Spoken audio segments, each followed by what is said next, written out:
Today I'm going to show you how to fix the no sound error in Windows 11. Having an audio issue with Windows is very frustrating, especially if you rely on it, such as I do on my day-to-day. So let's go and resolve this quickly and easily. First of all, make sure that your volume isn't muted or too low in the taskbar within your apps. Secondly, go to sound settings and confirm that the correct output device, which would be your speakers or your headphones, is actually selected. The third thing is to check your physical connections. Plug in all of your power cables, your connections, all of your plugs. Plug them in, power them on, or try a different USB port. Try, if you are able to try a different port, try a different cable. See what is physically going on there.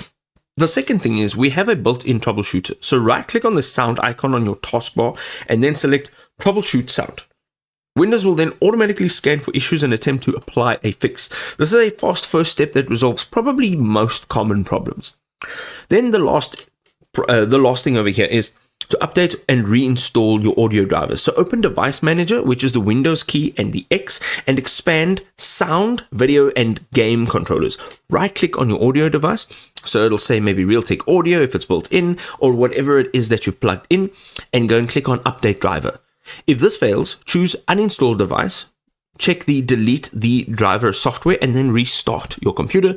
Windows will then reinstall it automatically. If you still have no luck, download the latest drivers directly from your PC manufacturer's website, or even from the speakers or headphones manufacturer's website.